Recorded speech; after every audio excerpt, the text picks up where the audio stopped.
Hello, America. Hello, America. Hello, America. I'm gonna take time out 10 minutes, just 10 minutes, to really tell y'all who I am. I was born in Savannah, Georgia, country little fella from Savannah, Georgia.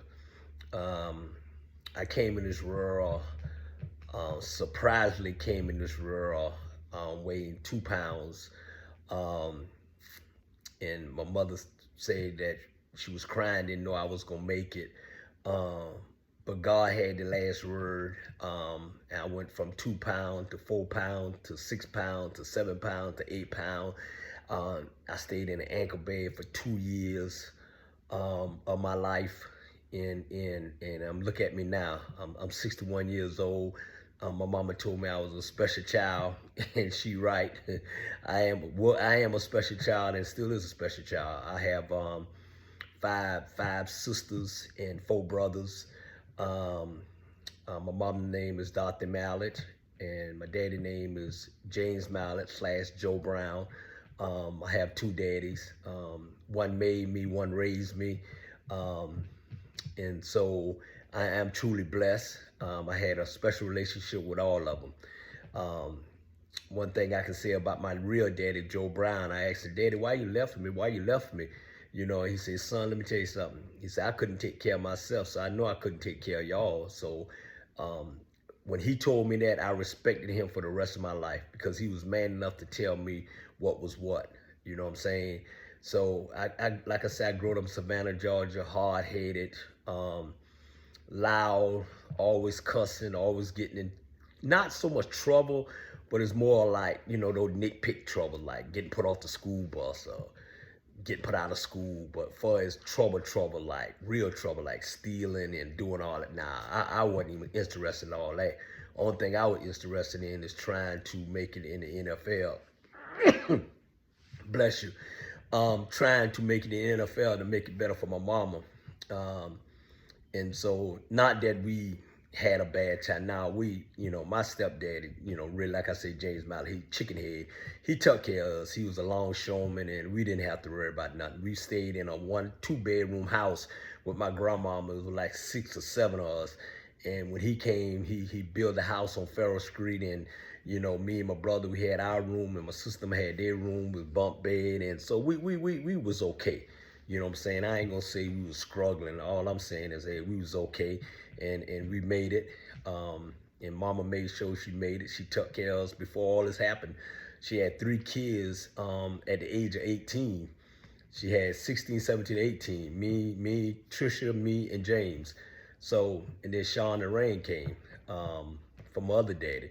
But we always flat out, great family, great family. And then, I had my other brothers, Jermaine, Reggie, my sister Pam, Adrian. And we good, we roll. So basically with me, the reason why I played sports is because I didn't want to go to jail. I know I was bad. I don't know, it was like, so I went there and, went to play sports. Coach, what's his name? Manny Gold, I can't, Joe, rest in peace.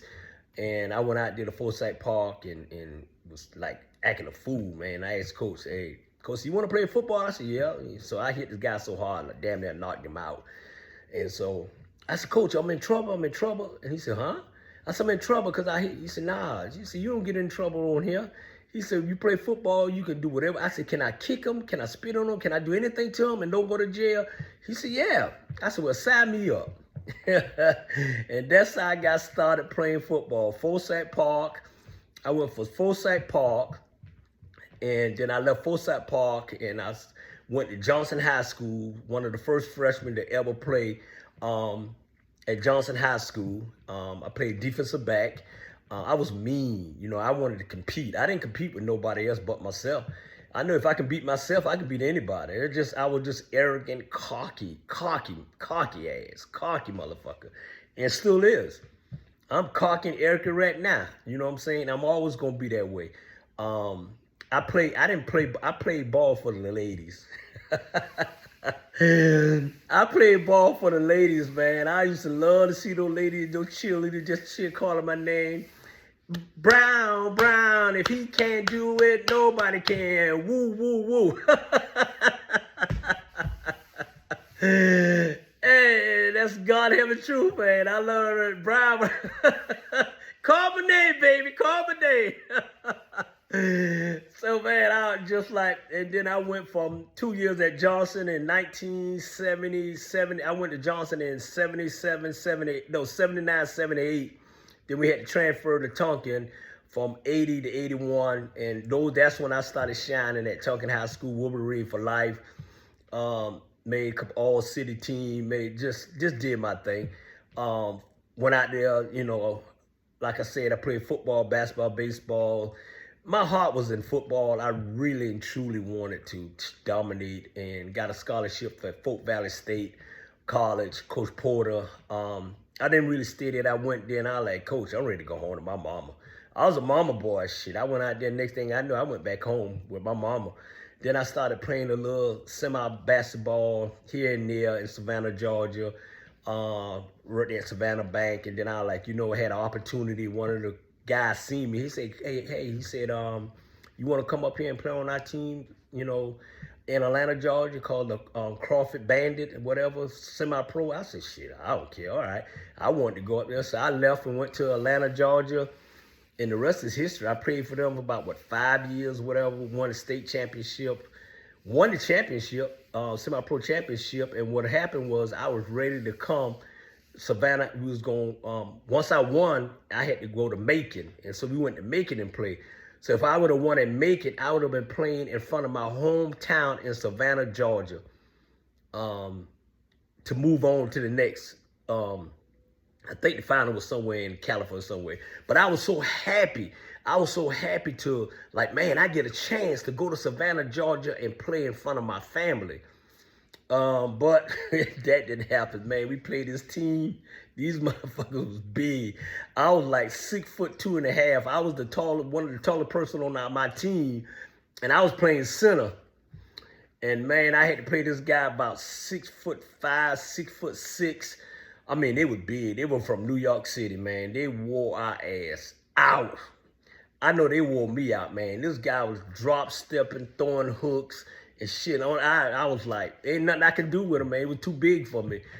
But I was like, hey, at least I got my ring. And so that's when my basketball career ended right there. And I was like, you know what? Then I started coaching. And I went from coaching middle school. And then I went from Cal. I went from Cal, Spreadbury. I went to Pebblebrook. I did all that. I taught my daughter how to play basketball when she was 5 years old. One of the greatest basketball players that ever lived in my mind, in my heart. And I feel like I'm one of the greatest coaches that ever lived in my heart. I gave everything I had to the game, 26 years of that. And so, then I got married, to the beautiful wife, Tanya Bell Brown. Been together for 37 years, married 40, been together a while until she passed away. And September the 14th, 2015, one of the hardest days of my life, man, flat out hard. And so, I took care of her until the end. And, I'm happy about that. There's I'm good. I did what I needed to do to death do you part. Brandy, man, this girl was awesome. She was awesome. She was a bad girl. I taught her how to compete. I taught her the game first before her talent caught up with her. Compete. And she the same way. She arrogant, she cocky. She have her own business. I'm proud of her. I had my own business called Brown Janitorial Service and Top Flight Sport Code. And I did everything, man. I worked at Emory Hospital for 20 years. In the Heart Center, I was an EKG tech. I was an inventory tech, a scrub. I did everything at Emory Hospital for 20 years. I retired in 2009, and the rest is history with that. One thing about it, I was glad to be a part of that for 20 years. It felt like 20 years of one of the 20 years best in my whole life. And I'm proud of myself for just doing what I need to do to get where I need to be. And far as me just just living and got apartment, and me and my brother James got apartment, and matter of fact, the first apartment my brother had was called Savannah Oak. And we was right at home because we came from Savannah. We stayed in the apartment Savannah Oak, and it was crazy. And then, like I said, I married the woman of my life, moved on, and um, man, like I said, I just gave all my life to Marietta, um, Atlanta, Fulton County, Pebblebrook, Cal, Georgia Crush, um, Primetime AAU. Um, man, I did it all. Finally won my 2 state championship from Fertile, um, um, prep high school, and once back in, I did it in 2008, 2018, 2019. And that was it, man. I was like, you know what? I'm good. I got tired, burnt out. And so, I had a good career in sports. I had a good career in business. And now I'm just living my dream, just living, doing podcasts. Got introduced to podcasts from my friend Jules Hall. I went on one of his shows, The Rabbi, I believe, one time. And the next thing I know, I was like, hey, let's see if I can get my own show, And that went on there as America After Dark with Bernard Brown. And it was fantastic. And I'm still rolling. Now I'm doing podcasts on YouTube, TikTok, Instagram. I'm just putting the competitiveness, keeping the competitiveness in me, because when you get a certain age, I can't run up and down the court no more. Can't play no football. I took golf for I've been playing golf for 45 years. That's a long time. I took up golf, Robert Liner, my partner, he introduced me to it, and then the rest is history. So I went to Savannah, Georgia last year. I came there November 6, 2023.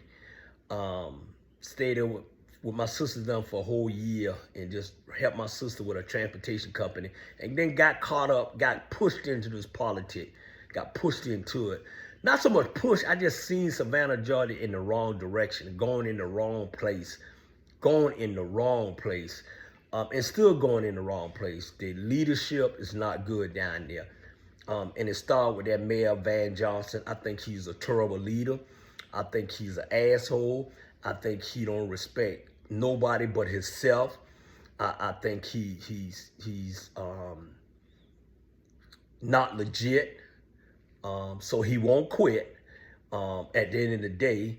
And so he got 4 more years down in Mayor Savannah, Georgia, and that'll be enough for him. So 2028 is going to be an important year for Savannah, Georgia.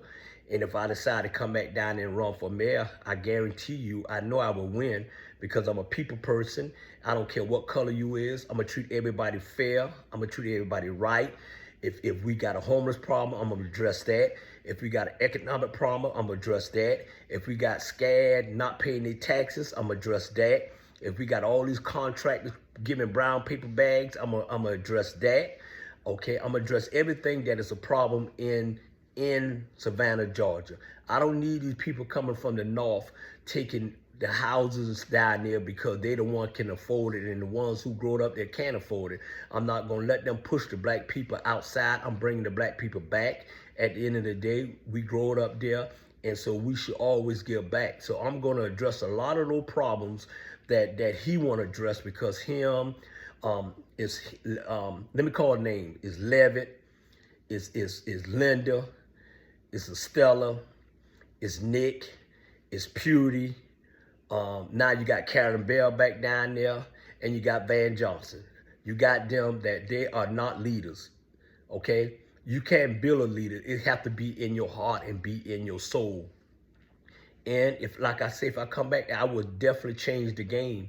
I would change the game. And it don't matter. I would change the game. So don't look at it for a handout. Don't look at it for no brown paper bag, because you can't buy me at the end of the day. Nobody can buy. Money don't make me. God made me.